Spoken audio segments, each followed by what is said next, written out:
Welcome back, everyone. It's movie review time. Bart and Jennifer Mills are back with us today. This is an interesting one. Tar. Lydia Tar is the main character, played by Cate Blanchett, who I don't think I've ever seen her do a bad movie. But Bart, explain what's going on here.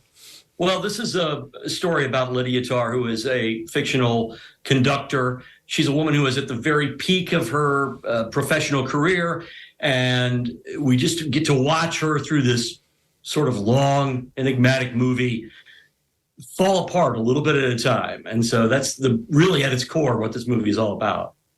Jennifer, is she falling apart because of the stresses? She's this top conductor. She's putting out a book. She's going to be at this big concert. Is she just falling apart because of the pressure?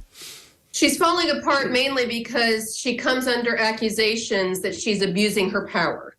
You know, she's at the top of her field, and she gets accused that she is abusing or grooming, I should say, young proteges of hers. I got you. So it's sort of, whispers of Weinstein, the Me Too movement.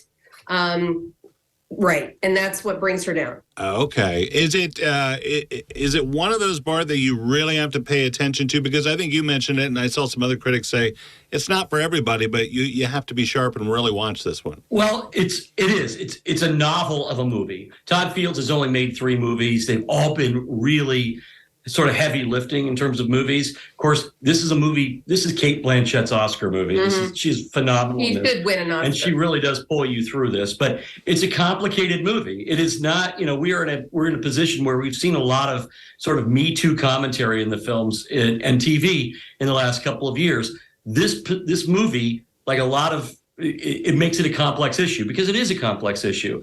And so we had that conversation about whether we judge artists based on their art or whether we can judge them based on their life. There's a young character in the movie who just basically disregards Bach's music because he was a misogynist. Well, that's true, but it's also sort of insane when we come at these things. And so is it any different than me not listening to Chris Brown music because he's a horrible human being? And so we have this conversation, and there's no easy answer to it. We all shout yes and no, but this movie takes us through the process of trying to make the conversation take place. Jennifer, I always thought it would be tough to be in a movie with a Cate Blanchett or DiCaprio or somebody like that, because nobody's really going to focus on the other characters that much. Is there a good cast? Did she have a good supporting cast in this?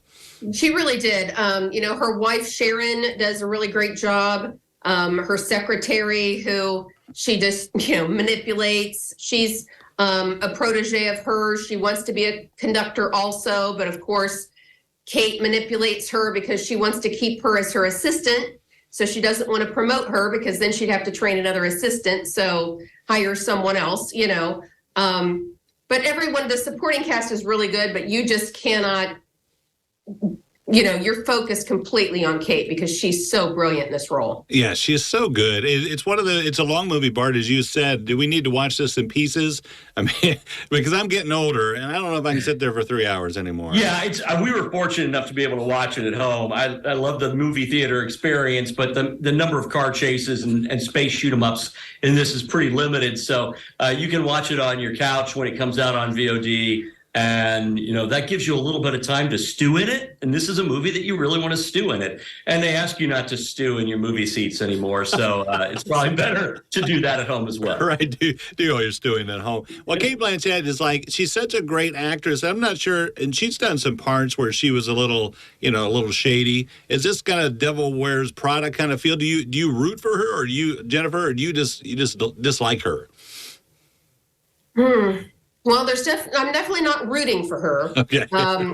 And she never really even acknowledges her faults or what. She just rolls on with it. She just continues to make do with what happens with the fallout. Go ahead. And anybody who's been in the world, whether it's in music, the arts, or even in high-end business executives, there is a level of genius that hits a person where they're just not capable anymore of thinking about the reaction of what they do to other human beings. And she is Cate Blanchett.